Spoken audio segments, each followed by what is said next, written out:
Olá, está no ar mais um Resumo do Dia, o seu Jornal da Noite da Causa Operária TV, nesta quinta-feira, dia 12 de maio de 2022. Destaque do nosso programa de hoje, a disputa para ver quem vai dar o golpe. Porque hoje o ministro-presidente do TSE disse que quem vai comandar o processo eleitoral são as Forças Desarmadas, ou seja, o próprio TSE, numa alusão às Forças Armadas, às tentativas da ala bolsonarista de se meter na questão das eleições. Bom, nós vamos tratar desse tema. Será mesmo? Será que aqui se trata de uma luta de golpistas contra não golpistas? O que está em jogo nessa disputa entre a direita tradicional comandada nessa operação pelo TSE, pela imprensa golpista, e a extrema-direita comandada por Bolsonaro? Destaque também na nossa pauta a questão da Petrobras. Quem manda na Petrobras? Hoje os petroleiros tiraram um manifesto, um documento, dizendo que é o Bolsonaro quem manda na Petrobras. Será que é o Bolsonaro que manda na Petrobras? Vamos falar também da greve dos caminhoneiros, ameaça de greve, a situação de sofrimento do setor, uma das maiores vítimas aí diretas da alta dos combustíveis. Bom, na nossa pauta tem mais temas nacionais e tem os destaques internacionais da situação na Rússia, onde um destaque importante é a chegada dos nossos companheiros a Lugansk. Vou falar disso, porque hoje a gente não tem o resumo do dia, mas nós temos entrevista com dirigente do Partido Comunista, feito pelo companheiro Rafael Dantas e Eduardo Vasco, lá já agora em Lugansk, na República Popular de Lugansk. Nós vamos falar da presença dos companheiros agora fora do território russo, E, bom, vamos falar também do senador que conseguiu sustar por hora, pelo menos adiar, a aprovação daquela verba de 40 bilhões de dólares que o Congresso norte-americano está discutindo aí para passar para os fascistas, para os nazistas ucranianos. Bom, tem mais por aqui. Nós vamos falar das últimas declarações do Lula, da pesquisa que mostra que sem o França, o Haddad venceria no primeiro turno, mas o França, o socialista França, ou socialite França, diz que não quer saber de desistir da candidatura e que pretende ser a terceira via. Para anunciar para vocês e comentar todas essas notícias, hoje comigo ao meu lado, não na bancada virtual, na bancada real, está aqui a Natália Araújo. Boa noite, Natália. Boa noite, Toninho. Boa noite a todos. E vamos dar seguimento aí ao nosso resumo do dia. Ok. A gente começa agradecendo aqui. Tinha um sinal, a gente não captou a mensagem que veio no ponto eletrônico, né, Natália? Sim. Da nossa produção. Deu um probleminha aqui, um chiado, e a gente não conseguiu. O nosso recado é mandar aqui a nossa saudação inicial para os nossos amigos internautas, que já estão por aqui em bastante número no nosso chat. Pedir a você que compartilhe aqui o link da Causa Operária TV, chame o pessoal para assistir conosco aqui, para participar do programa, para entrar aqui no nosso chat e fazer aí os comentários importantes, participando aí conosco da programação. E eu vou mandando um abraço aqui para o Daúde, que está conosco aqui, e que deve estar... Em viagem. O pessoal da Juventude, da Aliança da Juventude Revolucionária. Nós vamos falar disso, né, Natália? Vamos, com certeza, com muito orgulho. Eles estão chegando aí, estão na estrada, chegando em Brasília para participar do Congresso da União Brasileira dos Estudantes Secundaristas. Um abraço aí para o pessoal, nós vamos falar desse tema daqui a pouquinho.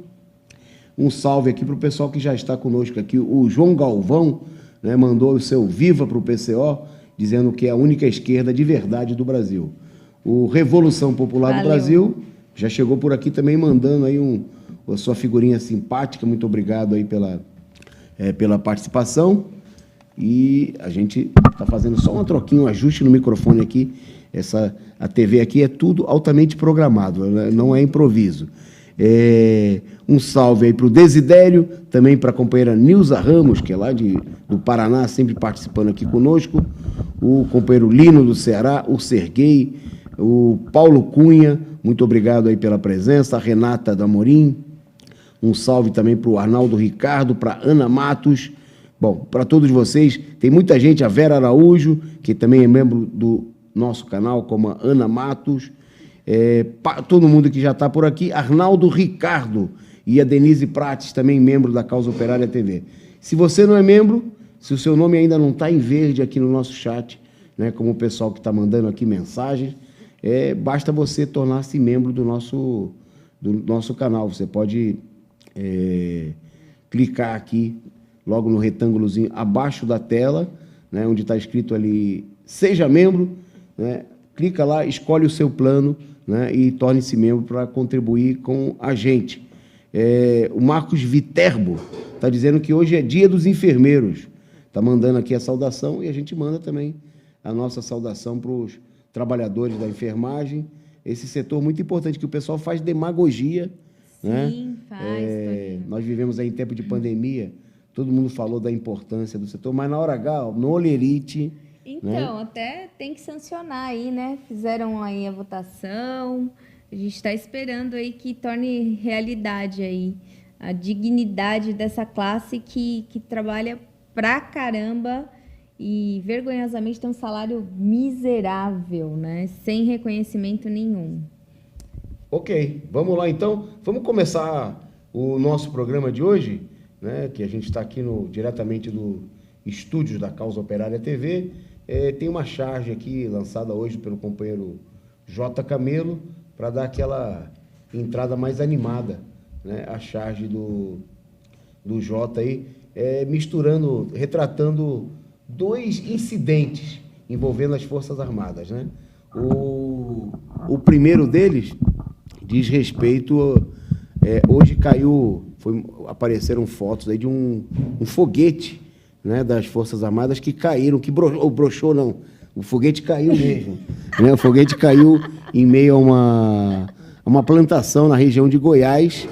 E, bom, outro incidente comentado aí, né, da situação... Das Forças Armadas. Da situação das Forças Armadas. Segundo as compras deles, é uma coisa... As compras, as dificuldades, mas só para a gente destacar também que toda essa zoação das Forças Armadas é a tentativa, parte na imprensa, né? Na imprensa capitalista, né? É parte da tentativa de mostrar da disputa que tem nesse momento, que nós vamos tratar no programa de hoje, né? Quem vai comandar o golpe, né? O tema do nosso programa, e é o tema que está por detrás de todos esses ataques feitos no último período também aí às Forças Armadas. Não que elas mereçam ser defendidas, mas é bom a gente entender o que está por detrás de todos esses ataques. Com você, Natália, então. É isso, Toninho. E para começar, né, parece que a gente repete todo dia a mesma notícia, né? Mas a alta do diesel, né, do combustível, ele já reflete, os caminhoneiros são as primeiras vítimas do aumento do preço do diesel, né? É um assunto sério que impacta grandemente nos alimentos, nos consumos, né? Nos itens que mais se aproximam da população aí. Só que para eles também tem um custo muito alto. O diretor da Confederação de Transportes afirma que os autônomos serão os mais impactados e que o efeito cascata do reajuste do diesel está contribuindo para o país chegar a uma hiperinflação. Eu diria que chegar é uma coisa bem eufemística, assim, porque nós já estamos numa inflação que há muitos anos não se via, nós veremos mais à frente. Essa escalada de preços é resultado da política de paridade de importação, a famosa cagada do Paulo Guedes que fez aí na Petrobras e tal, e que a gente também vai ver para frente. adotada em 2016 e mantida pelo presidente Jair Bolsonaro, que está empurrando o país para um abismo da hiperinflação e tornando insustentável o trabalho e sobrevivência de milhares de caminhoneiros, né? E os brasileiros que nem a comida eles conseguem comprar, né? Então, é isso, Toninho.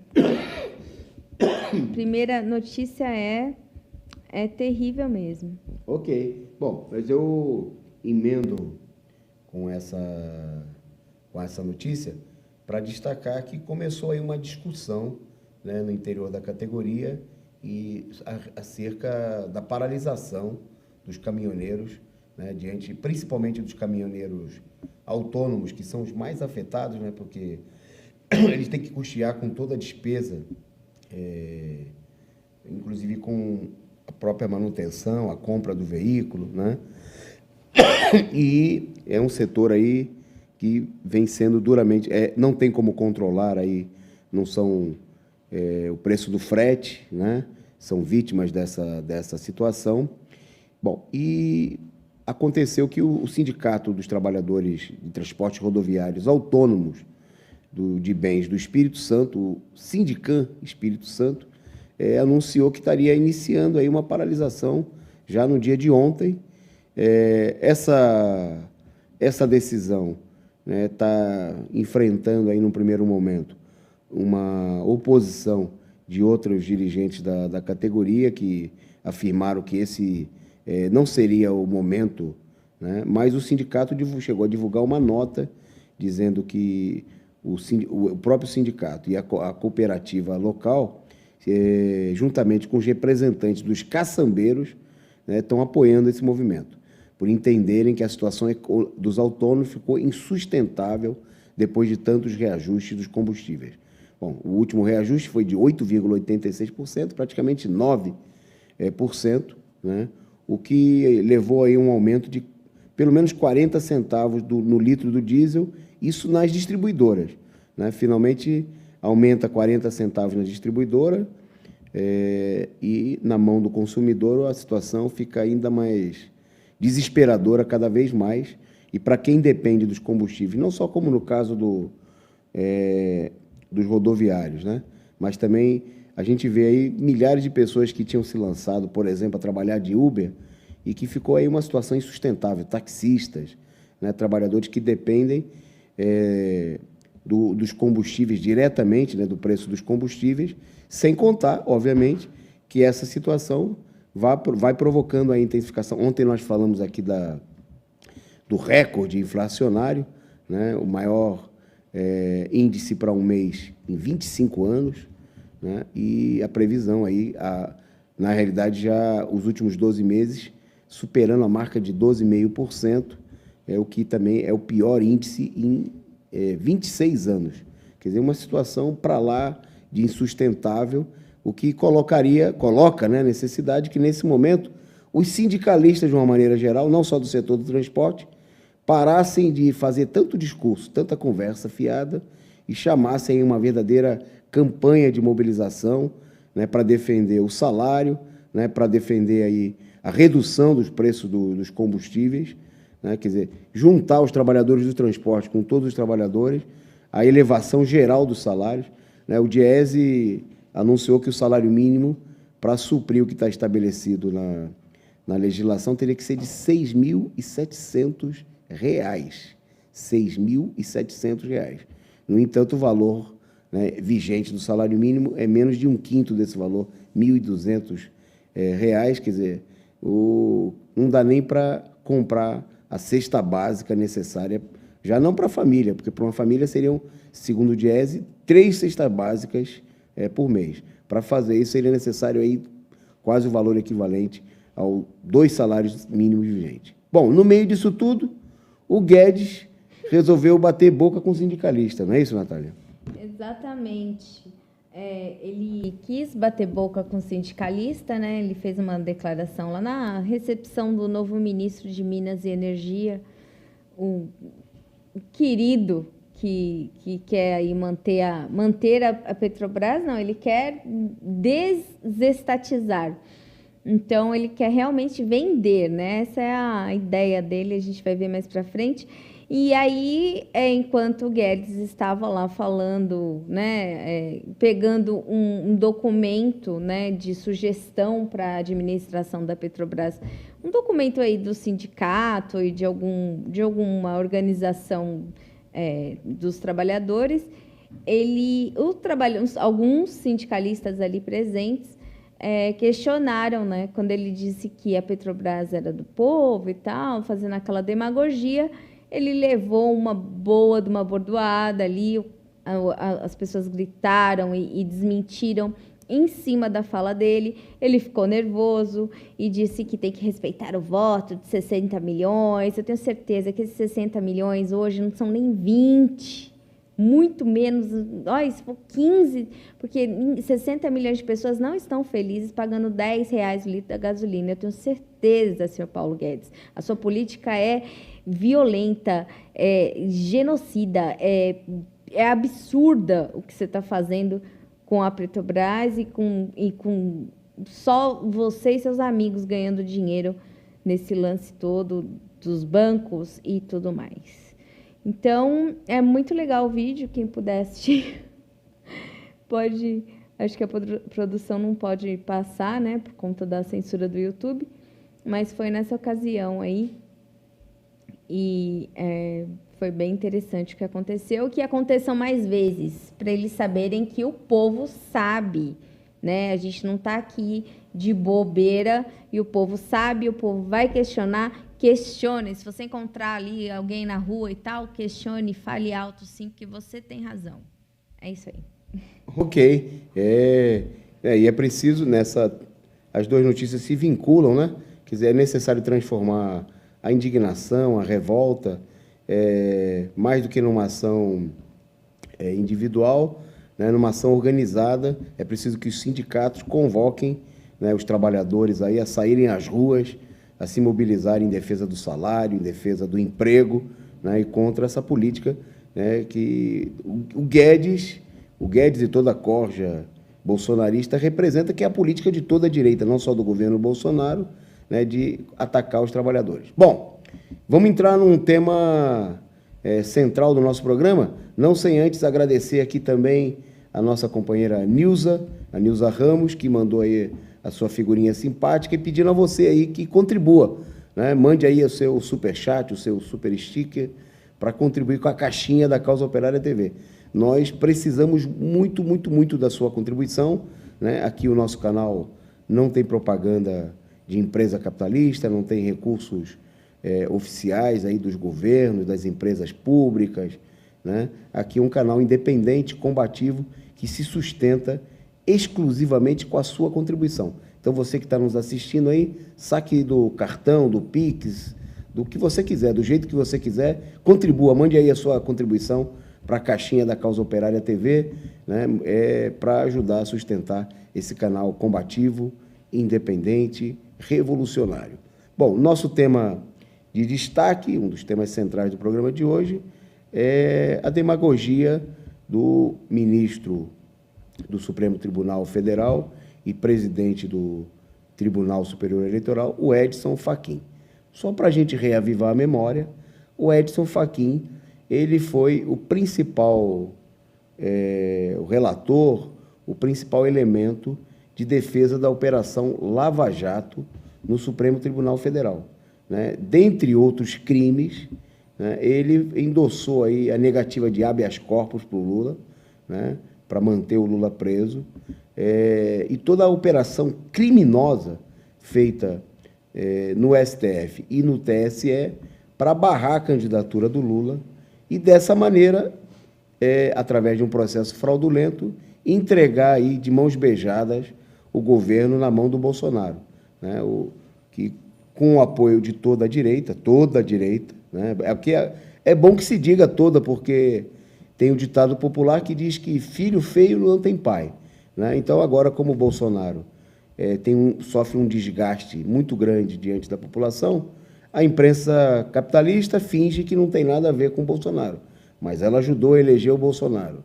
O juiz do STF finge que não tem nada a ver com o Bolsonaro, mas foram eles que deixaram Lula mofar na cadeia, né, e garantiram uma eleição fraudulenta, né, em que o candidato que o povo queria votar foi colocado fora do páreo, né, de maneira ilegal e inconstitucional. Bom, no dia de hoje, o Fachin, discursando, disse que, mais uma vez, repetiu aquela cantilena de quem investe contra o processo eleitoral, investe contra a democracia, né? Procurando aí dizer que criticar o processo eleitoral, criticar o judiciário que comanda de maneira antidemocrática o processo eleitoral, está criticando uma democracia que não existe no país já há muito tempo, né, que nunca existiu de fato, mas que, nos últimos anos, se viu ainda mais vilipendiada. Bom, e o Fachin, que aparece nessa foto muito bonita, né, essa foto da dupla dinâmica, Fachin e, ao fundo, atrás dele, o próximo presidente do TSE, que é o Alexandre de Moraes. Ele que vai substituir o Fux, que vai substituir o Fachin, que vai comandar o TSE durante o processo eleitoral, vai ser o Alexandre de Moraes. Bom, ele acrescentou ainda, usou de uma frase, né, para fazer cinicamente uma certa pilhéria com as Forças Armadas, disse o seguinte, que quem vai comandar, quem cuida das eleições são as Forças Desarmadas. Bom, quem é otário, né, quem é tonto, e até muita gente da esquerda tem dado pilha a essa campanha de ficção, que a gente poderia dizer, teria a impressão de que os valentões, supostamente valentões do STF, estão mostrando aí uma disposição de enfrentar as Forças Armadas, né? Mas é bom lembrar que o Fachin e toda a corja do STF é praticamente a mesma turma que lá em 2018, quando o general Heleno, né, e o comando das Forças Armadas disseram o seguinte: se soltar o Lula, se tiver habeas corpus por Lula, vai ter golpe de Estado. Né, como se a gente já não tivesse no regime golpista. Mas eles ameaçaram. E aí, o que fizeram esses valentões do STF? Em primeiro lugar, o Fachin, que era o relator do habeas corpus do Lula, nada. Mantiveram o Lula preso, fizeram a vontade das Forças Armadas.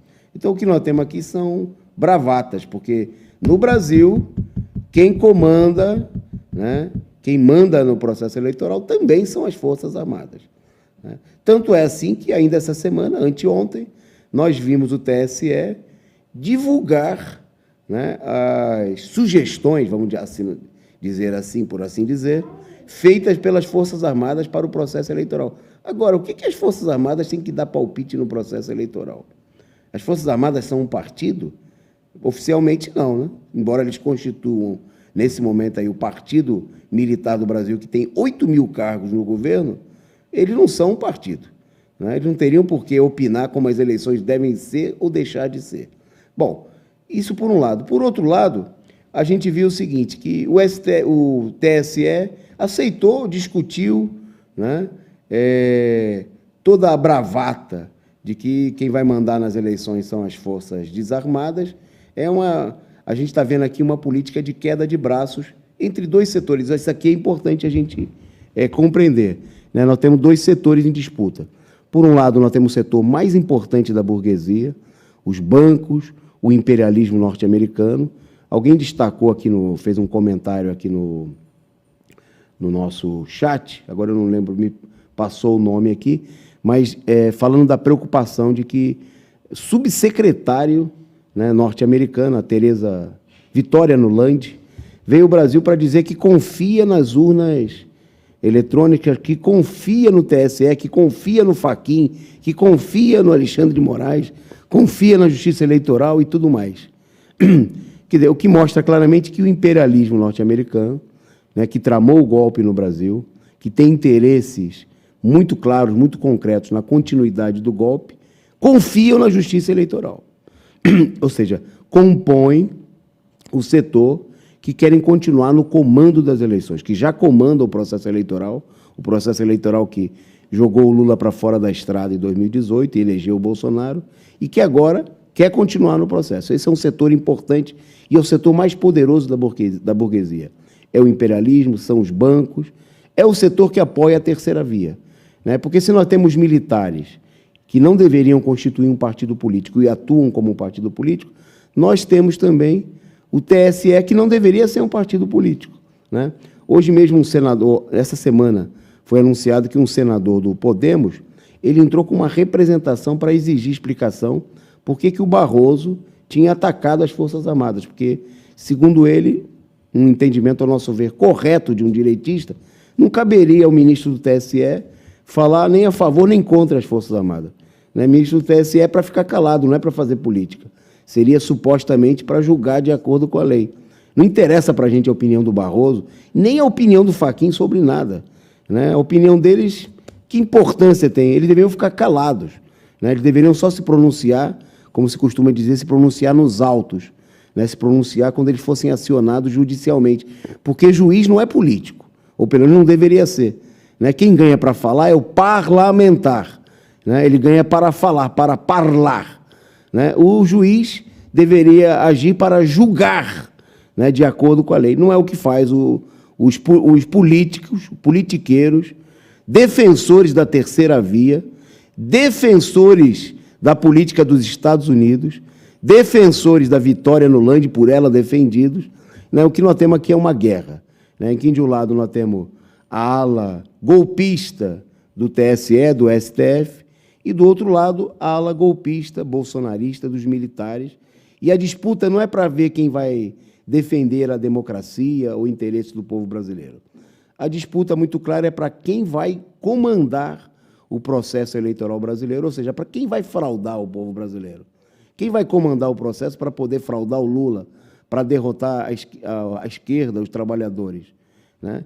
E a gente queria destacar bem isso daqui, né? Vai ser tema, com certeza, de uma série de discussões no Diário Causa Operária, no nosso jornal, no jornal Causa Operária. Por quê? Isso aqui, nesse momento, é a grande ilusão da esquerda. Né? A imprensa capitalista está fazendo uma campanha de que existe uma disputa entre o bem e o mal. O bem seria representado por aqueles anjos da capa preta do STF e do TSE, né? Aqueles que foram responsáveis pelo golpe de 2018, pelo golpe de 2016, de 2018. E, por outro lado, haveria os malvados militares e bolsonaristas. Nem uma coisa, nem outra é verdade. Né? O que nós temos aqui é a disputa de dois setores da burguesia, um setor mais poderoso, que está por detrás, nesse momento, do TSE, do STF, ou o setor mais fraco da burguesia nacional, do agronegócio, dos militares, dos comerciantes, da classe média decomposta, fascista, que apoia o Bolsonaro. Nenhum desses setores representam os interesses democráticos do povo, e os dois, né, se uniram em 2018 para fraudar as eleições e dar posse ao Bolsonaro. E os dois estão disputando aí quem vai comandar o processo, porque eles estão dispostos, em algum momento, se necessário for, a se unirem contra o Lula, contra a esquerda e contra os trabalhadores. Eu chamo a atenção, né, convido a todos a gente a acompanhar de perto essa situação, porque é disso que se trata, né? É uma disputa de importantes frações da burguesia para ver quem comanda a fraude para continuar o golpe contra o povo brasileiro. Vamos em frente, falei demais, mas o tema é importante e vou passar para a Natália para ela comentar um tema que está ligado às eleições, que são as pesquisas que apontam o Haddad na frente aqui em São Paulo, não é isso? É isso mesmo, Toninho. É muito bom falar de uma pesquisa onde o Alckmin não aparece, né? Para governo de São Paulo, vou comemorar aqui. Só ele desistindo para os paulistas não votarem nele, ainda bem, estou feliz. Então, gente, é o seguinte, a diferença entre o Haddad e o França sobe para 13 pontos, e entre o Haddad e o terceiro colocado, que é o Tarcísio, cai para 7 pontos. Então, esses números, eles colocam o candidato França sob pressão, né? Se ele eventualmente desistisse de concorrer, o Fernando Haddad ganharia aí, então, o governo de São Paulo em primeiro turno, né? Essa pesquisa são dados da pesquisa Quest Modal, feita no estado de São Paulo e divulgados nesta quinta-feira. Mostram que a diferença entre o pré-candidato do PT, Fernando Haddad, e do PSB, Márcio França, subiu para 13 pontos. Já a diferença entre França e Tarcísio Freitas, candidato do Republicanos apoiado por Jair Bolsonaro, caiu para 7 pontos. Haddad lidera hoje a disputa do Palácio dos Bandeirantes com 30% das intenções de voto, seguido por França com 17%, enquanto Tarcísio aparece com 10% e Rodrigo Garcia, PSDB, com 5%. Olha que maravilha, o PSDB lá na lanterna. Isso aí já é um motivo de comemoração, além de ver, claro, o Haddad lá na frente. Eu queria juntar essa notícia, né, com uma notícia que a gente deu aqui, se eu não me engano, ontem, que a gente falava do posicionamento do Márcio França nas eleições. E o Márcio França, em entrevista, que, se eu não me engano, que ele deu à Jovem Pan, ele falou claramente assim, que ele quer ser a terceira via em São Paulo. Então, o dado é importante porque mostra o seguinte, que as pesquisas só servem para fazer desistir, né, na disputa eleitoral os candidatos do PT. Né? A gente viu que a manipulação das pesquisas em 2020 levou a que o PT abrisse mão da sua candidatura praticamente, muita gente do PT abandonasse a campanha eleitoral do candidato majoritário do PT para apoiar o Boulos, que era o candidato que a direita mais gostava para perder para o Covas, né? E para deixar o PT numa posição terciária em São Paulo. Bom, desta feita, o França declarou claramente que ele quer ser o candidato da terceira via, que ele não importa, né? Porque as pesquisas supostamente estão indicando que, sem a presença do França, o Haddad ganharia a eleição no primeiro turno, com os dados, obviamente, de hoje, né? A gente tem sempre que relativizar as pesquisas. Mas o fato é que o socialista, ou socialite, Márcio França, né? Socialista de Araque, se pronunciou dizendo que não, que ele quer ser o candidato da terceira via, que o voto dele no Lula é só um voto ideológico, que o PSB decidiu, mas que ele, de fato, né, não tem nenhum compromisso com isso daí, com unidade da esquerda. Unidade da esquerda é só para inglês ver, né, é só se isso servir. Bom, é bom lembrar que o Márcio França, em 2018, foi o Bolso França. Eu já ia dizer que era o Françonaro, né? Também a gente poderia dizer que era o Françonaro. Ele foi e fez campanha no segundo turno das eleições, abertamente com bolsonaristas, com o Major Olímpio, que era o candidato ao Senado, que tinha sido eleito senador pelo partido do Bolsonaro, pelo PSL. E ele mesmo fala que ele é um candidato que se relaciona com todos os setores, ou seja, ele quer faturar, e ele defendeu que o melhor para São Paulo é a terceira via. Bom, se a terceira via é o melhor para São Paulo, por que não a terceira via é também o melhor para o país, né? Eu chamo a atenção disso aí também, até para destacar o fato de que alguns setores confundem, né, o fato de que a burguesia está defendendo o processo eleitoral controlado pelo TSE, como se a burguesia estivesse defendendo a candidatura do Lula, né? Até agora não tem nenhuma demonstração nesse sentido. O que a gente vê, né, como a gente vê claramente no caso do Márcio França, é sabotagem aberta, é a sabotagem da direita aliada do Lula, né? E o que dirá de fora daqueles também que não tem nada a ver com o caso Lula. Eu, por exemplo, nós vamos falar daqui a pouquinho do Ciro Gomes, né? E a gente poderia chamar a atenção que quem acompanha os jornais, a imprensa brasileira, vê que todo dia é chumbo, chumbo, chumbo, né? Não tem nada de apoio ao Lula. O único suposto apoio é dizer que o Lula tem que ir mais para a direita, né? Que é apontar o caminho para a derrota do Lula. Isso aí não é um apoio, não vamos confundir isso, né? Quem fala que você tem que ir para o precipício e se jogar de lá de cima porque você vai voar, né? Não está te apoiando, está te mostrando, mesmo dizendo que é seu amigo, né? Mesmo te elogiando, porque você está correndo para o penhasco e se atirando lá de cima no precipício, né? Isso aí não é apoio, isso aí é apoio ao suicídio, né? É apoio a uma política... E não vamos se iludir com as pesquisas, né? Porque as pesquisas que hoje apontam uma coisa, que apontam o Lula na frente, também podem mostrar, como já vem, inclusive, mostrando, né, que supostamente, por exemplo, o Bolsonaro está crescendo, né? É uma tendência geral das pesquisas. E se hoje também a gente tem o Haddad sendo apontado aí na frente das pesquisas, né? O Haddad, que não é uma candidatura como a do Lula, uma candidatura dos trabalhadores, uma candidatura com apoio no movimento operário, como diz o próprio Lula, o mais tucano dos petistas, né? Mas essa candidatura também, né, na frente, pode ser apresentada numa posição menos favorável ou mais desfavorável nas pesquisas. Então, nenhuma ilusão nisso daí, né, mas o importante é a gente compreender a movimentação que está se dando, né, na onde o Márcio França, o PSB e, portanto, o Geraldo Alckmin é parte de uma operação importante de sabotagem da própria candidatura do Lula. Bom, eu vou em frente aqui, vamos entrar no tema agora, outro tema muito importante do nosso programa, que é a questão da Petrobras, né?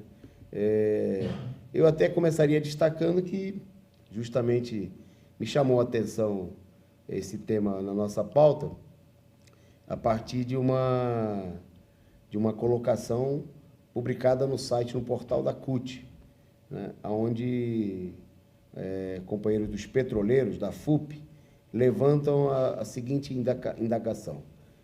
Quem manda na Petrobras? Né? Afinal, quem manda na Petrobras? E a FUP, que faz a pergunta, apresenta uma resposta. Então, vamos falar daqui a pouco, dizendo que quem manda na Petrobras é o presidente do Brasil. No entanto, eu queria destacar alguns dados que eu considero bem interessantes, que são apresentados na própria matéria, né, que eu até convido os interessados aí a lerem no portal da CUT, né, quem manda, afinal, quem manda na Petrobras. Bom, a própria matéria publicada, elaborada pelos companheiros, uma nota, né, publicada pela Federação Única dos Petroleiros, diz o seguinte, que até o final da década de 90, final do século passado, o governo federal detinha entre 82% e 86% do controle acionário da Petrobras. Anotem aí para vocês aí, né, vocês vão ver mais detalhes na nossa imprensa, no jornal Causa Operária, no Diário, com certeza nós vamos repercutir, mas esse dado é importante. Quer dizer, até o final, antes dos chamados governos neoliberais, do Collor, Itamar Franco, Fernando Henrique Cardoso, 82% a 86% da Petrobras estavam nas mãos do controle acionário, daquelas ações que têm direito a voto. Estava na mão do governo federal, da União. E 78% do capital social da empresa também pertencia ao governo. Bom, quem foi que mudou essa situação? Porque agora muita gente tem que falar assim, não, a culpa é do Bolsonaro, né? Foi o Bolsonaro que fez... Não é assim, a verdade seja dita, né? Quem mudou a situação foi ninguém nada menos do que o governo famigerado do Fernando Henrique Cardoso, né? No governo Fernando Henrique Cardoso, o controle acionário da Petrobras, que era de 78% na mão do governo, passou para 57%. Né? E depois despencou para 39%. Né? 39% sobre o capital integral. Quer dizer, aquele controle que a Petrobras tinha de até 86% passou para 39%. Foi reduzido a menos da metade. Né?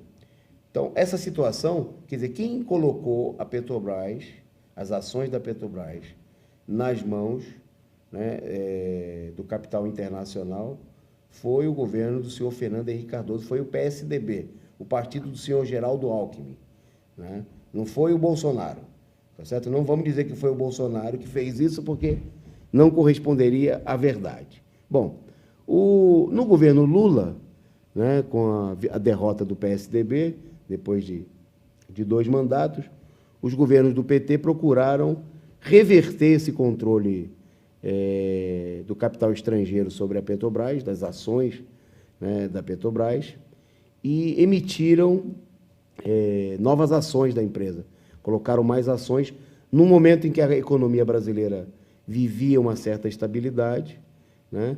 E que capitalistas nacionais conseguiram abocanhar, comprar uma parte dessas ações. E a presença do capital, o controle acionário, o próprio governo, o Tesouro Nacional comprou mais ações da Petrobras, né? E o controle passou a ser de 64%.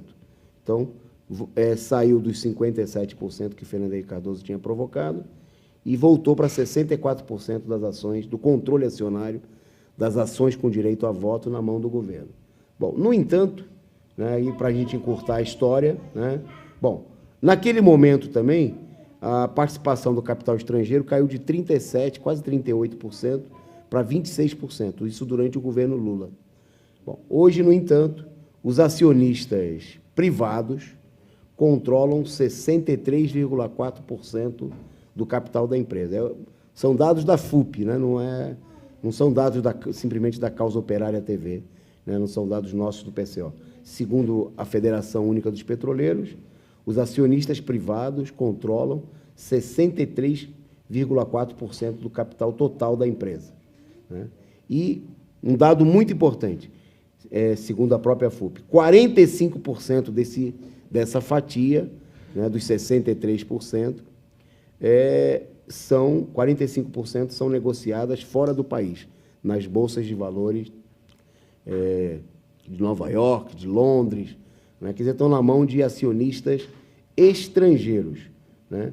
O Estado brasileiro, hoje, tem apenas 50,3% das ações com direito a voto e apenas 18,5% das ações preferenciais, né? Ou seja, 36%, ou seja, um pouquinho mais do que 1/3 do capital total da empresa.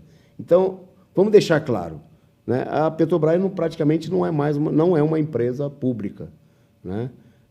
O Estado ainda detém 50,3%, quase ali, está ali batendo na trave, né? Tem 0,3% de maioria, mas foram adotado um conjunto de medidas que submetem a Petrobras à chamada lei do mercado. É uma política de uma patifaria, obviamente, né? Uma série de mudanças legais introduzidas pelo PSDB, por gente muito socialista, muito democrática, como o Serra, né? A turma do Alckmin, a quadrilha do Alckmin, né? Esses números deixam muito claro um dos principais motivos do golpe de Estado, né? Que era justamente reverter o que o governo Lula vinha fazendo, né? Porque o governo Lula reverteu a situação em que o capital da Petrobras, da maior empresa capitalista brasileira, em uma grande empresa, não uma das maiores, mas uma grande empresa capitalista do mundo, estavam ficando cada vez mais concentrados na mão do Estado brasileiro e dos próprios capitalistas brasileiros, né? O golpe reverteu essa situação, né? E hoje nós achamos que é totalmente incorreto, né, a afirmação dos companheiros da FUP de que quem manda na Petrobras simplesmente é o presidente da República, porque o governo tem 50,3% das ações. Primeiro, não é verdade por dois motivos. Primeiro, que há uma série de mecanismos de controle que foram estabelecidos. E segundo, porque o presidente da República do Brasil não é um cargo neutro, é um cargo que é ocupado nesse momento por um golpista, um fascista, que foi colocado lá para fazer a vontade dos acionistas da Petrobras, né? O Bolsonaro não tem essa autonomia, essa independência, né? E, de uma certa maneira, nenhum presidente que não mobilize os trabalhadores, que não rompa com essa política, vai ter independência e autonomia para fazer isso daí. Sem briga, sem enfrentamento, né? Isso aí é uma coisa totalmente impossível e é uma ficção, né, apresentar. Quer dizer, quem manda na Petrobras nesse momento são os acionistas estrangeiros, são os especuladores, são os Jorge Soros da vida, né, que detêm fatias enormes das ações da Petrobras, e são eles que impõem essa política. O resto é demagogia, né? O resto é conversa fiada, e isso não pode ser mudado com discurso, isso não vai ser mudado simplesmente com uma eleição, só pode ser mudado através da luta, da mobilização dos trabalhadores. Agora, por falar em demagogia, a próxima notícia que vai ser dada pela Natália tem tudo a ver com um político que faz demagogia e que mente para a população. Exatamente, nós vamos falar do Ciro Gomes. O Ciro, mais uma vez, deu aí uma demonstração, um ataque de pelanca daqueles, que é a única hora que ele consegue aí ser visto pela imprensa, na verdade. Ele disse que o Lula é um político esclerosado, com todas essas palavras.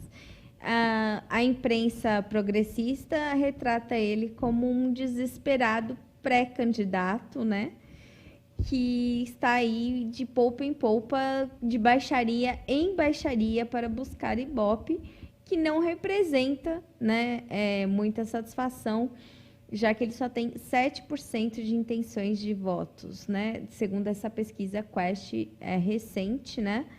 Ainda tem 7% de pessoas que acreditam que o Ciro Gomes, que faliu ali uma grande iniciativa de indústria automobilística do nosso país, que foi a Gurgel, queira aí agora reerguer o país, né? É um absurdo.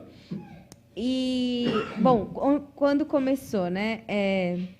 Ele estava dando uma entrevista num canal, disse que aceita o apoio de Lula, mas não de Jair Bolsonaro, num hipotético segundo turno em que o pedetista concorra.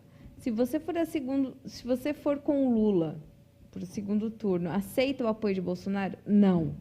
Ao contrário, se você for contra o Bolsonaro, aceita o apoio de Lula? Sim, disse o Ciro, economista, ao Eduardo Moreira. Eduardo Moreira também é outra pérola, né, que dá ouvidos, dá voz a esse tipo de... Em seguida, apesar de aceitar um eventual apoio de Lula, Ciro, para nova agressão, chamou Lula de politiqueiro esclerosado e ainda que o petista vendeu sua alma para o sistema. É isso, Toninho. Acrescente aí as suas qualidades ao Abutre, Ciro Abutre, apelidado carinhosamente. Não, vou passar. É só a amostra do que a gente falou, dos ataques que vêm de fora, né, e de dentro dos aliados, que o Ciro Gomes nada mais é do que um desses antigos aliados, né, da esquerda, dos progressistas, né, da esquerda burguesa, que agora tirou a máscara e está mostrando exatamente, né, a sua política. Bom, eu queria agradecer aqui a Denise M. Prates, né, pela sua figurinha simpática, pela contribuição conosco. Também Cultura Búzios Agostinho, mandando aí o seu superchat com um comentário. Mandou aqui um boa noite e se referiu aí à vitória no LAN. Fala bem do TSE, que fechou com Alckmin. Lula deve tomar cuidado com a sua vida. Todo cuidado é pouco na véspera da terceira guerra, chama ela a atenção aqui. Muito obrigado aí pelo superchat. Siga aí o bom exemplo aí, mande também você o seu superchat, o seu comentário. Tem gente perguntando aqui no chat, vou pedir ajuda da produção para mandar o link aí, como é que faz para contribuir com a Causa Operária TV através de Pix. Então, daqui a pouquinho, quem perguntou aqui foi N. Freitas, que mandou uma boa noite para a gente e perguntou aqui como contribuir via Pix para o canal. Então, já a gente manda aí o link aí no chat para você que quer contribuir conosco, né, mas que não está com cartão liberado aí, não está com cartão à mão, mas que quer mandar aquela sua contribuição. Pode ser generoso à vontade, né, mandando superchat, mandando um Pix aí, porque teve gente da esquerda que acusou a Causa Operária TV de ter um shake, né, que comentava, mas o shake até hoje não apareceu e não mandou os petrodólares na nossa conta. Muito ruim. Então a gente precisa da sua contribuição, né, precisa que você ajude aqui a sustentar a Causa Operária TV. Bom, vamos dar uma acelerada aqui com a nossa pauta, vamos entrar já na pauta internacional. Sim. Mas eu queria antes destacar aqui o Lula, né? O Lula dizendo que quem fez a reforma trabalhista tem a mentalidade de escravocrata, né? O Lula é interessante, quando ele fica mais à vontade para falar, né, que não faz aquela cena muito chata que a gente viu no sábado, no lançamento da pré-candidatura, quando deram um texto escrito para ele ler, né, totalmente sob medida, sob o controle daquilo que setores da direita, uma boa parte do discurso, gostariam que o Lula falasse, né, coisas abstratas sobre a vida, sobre o amor, ou seja, que não significam nada, mas a gente está vendo aí, ao longo da semana, que o Lula vem fazendo aí várias declarações que mostram o Lula como ele pensa mesmo, dizendo que é contra o teto de gastos, né, se colocando contra as privatizações. Bom, e hoje essa declaração aí sobre a mentalidade de escravocrata. Ele disse o seguinte: é uma mentalidade de quem acha que sindicato não tem que ter força, não tem que ter representatividade.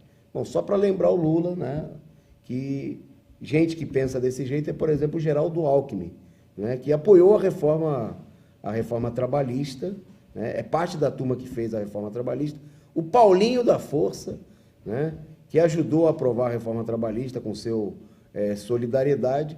O PSD, essa máfia, né, do Kassab, que o pessoal do PT está querendo apoiar em Minas Gerais, né, com a candidatura do prefeito que reprime as greves dos professores, o Calil, né, toda essa quadrilha, né, de gente aí que agora tenta se passar por gente que se apoia no Lula, que se escora no Lula, né? Foi gente como essa que se juntou ao PSDB, que se juntou ao MDB, que se juntou ao Bolsonaro, né, e no governo Temer aprovaram a reforma trabalhista. Está certo o Lula de dizer que a mentalidade de quem fez a reforma trabalhista, a reforma sindical, é a mentalidade escravocrata, né? Está correto, né? Mas vale lembrar, né, que essa mentalidade não é só a mentalidade do Bolsonaro, mas é a mentalidade de toda a direita, inclusive da direita que finge agora que apoia o Lula.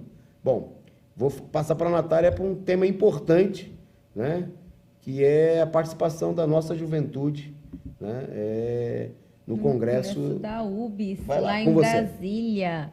Pois é, não, o partido está todo aí em polvorosa, movimentadíssimo, porque é assim a nossa juventude, né? Ela é bem movimentada, vocês já devem ter percebido, os companheiros que são simpatizantes já devem ter atendido lá um telefonema da Gabi, do Uriel e de tantos outros pelo país, quando eles entram assim naquelas campanhas de animação. E eles estão, neste momento, a caminho de Brasília, do 44º Congresso da UBS, né, dos secundaristas. Estão aí com o suporte dos nossos dirigentes aí também. E, bom, eles levam para o Congresso a luta pela liberdade de expressão irrestrita, né, e plena, que é como o Partido da Causa Operária entende. Olha lá, porque a juventude deve defender a liberdade de expressão. Eu vou dizer para vocês que no atual cenário da política lá da UBS e tudo que cerca, né, a UBS neste momento é um gancho aí revolucionário que eles vão colocar lá em pauta, sem medo de ser feliz, assim como nós, né, do Partido da Causa Operária, todos os coletivos colocamos, e a nossa juventude cheia de gás e de muita política, muita certeza para chegando em Brasília com esse tema tão importante para o futuro deles e da nação, né? Eu gostaria aqui, Toninho, de pedir, o pessoal me pediu para eu passar um Pix, quem puder contribuir a partir de R$1 ou que tem R$5, manda um Pix para a juventude que está agora no ônibus e que vai ficar lá até domingo, vai comer, vai dormir, tem que ter, né, uma graninha lá para manter aí uns 40 jovens, mais ou menos, que estão por lá. Juventude por lulapresidente@gmail.com. Esse é o Pix. E também tem aqui uma conta no Banco do Brasil, se você não tem Pix, que é a agência 3603X, conta corrente 597619, e o CPF é 044 047 781 63. Então, compartilhem aí, tem a notícia dada lá no Causa Operária, no Diário Causa Operária, vocês podem acompanhar também. Inclusive, nós vamos fazer uma cobertura linda da participação da nossa juventude. E é isso, ajudem aí a nossa juventude nessa empreitada muito, muito, muito boa, muito positiva para a construção de novas políticas para os secundaristas. Certo, Toninho? Ok. Obrigado a vocês aí participando. A produção colocou aí no chat, aí no alto do chat, aí o Pix para você contribuir aqui com a Causa Operária TV. Agradecendo o pessoal que está mandando aí mensagens, participando. Nós vamos para a reta final do programa. Vamos agora para o noticiário internacional. Rapidinho aqui, a gente vai uma atrás da outra aqui, mas porque hoje, excepcionalmente, a gente não tem o diário direto da Rússia, né, porque os nossos amigos chegaram a Lugansk, né, e a partir de amanhã nós vamos ter a cobertura.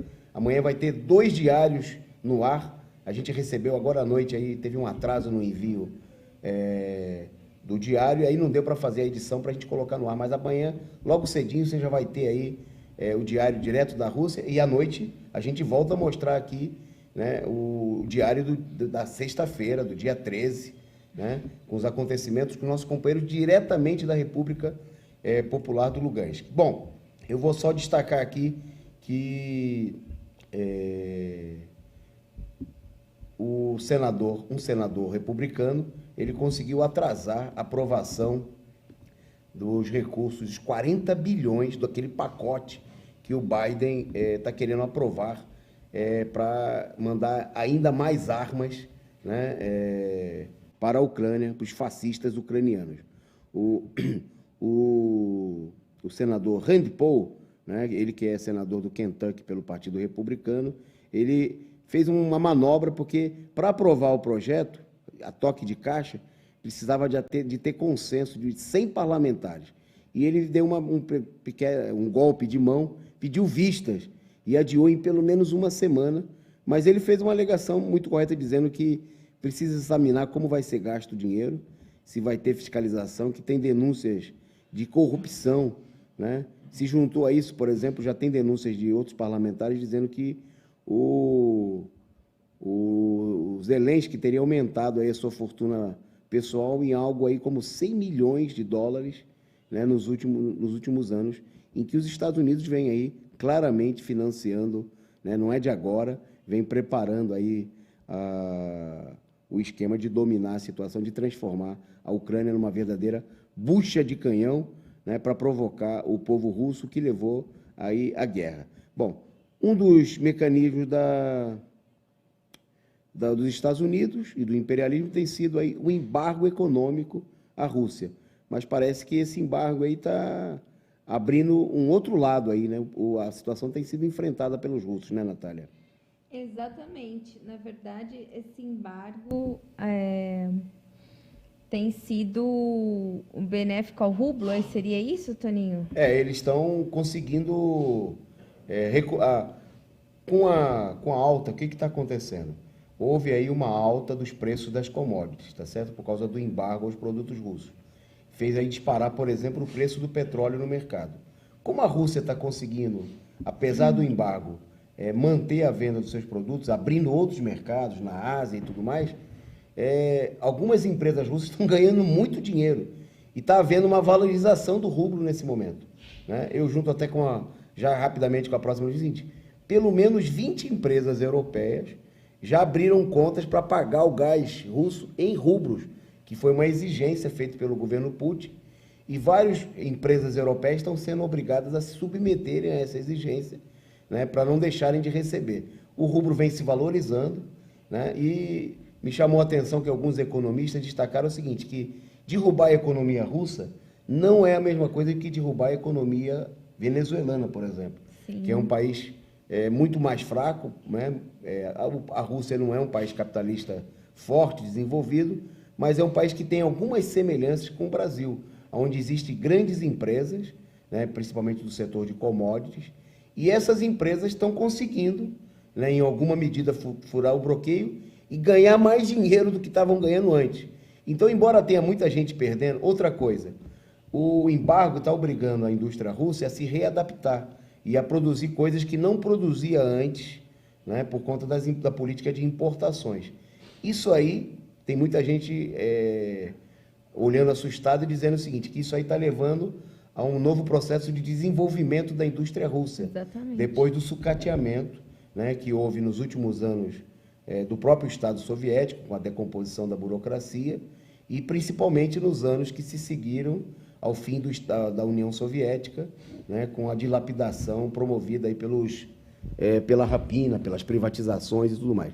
Bom, quer dizer, num certo sentido, o feitiço está virando contra o feiticeiro.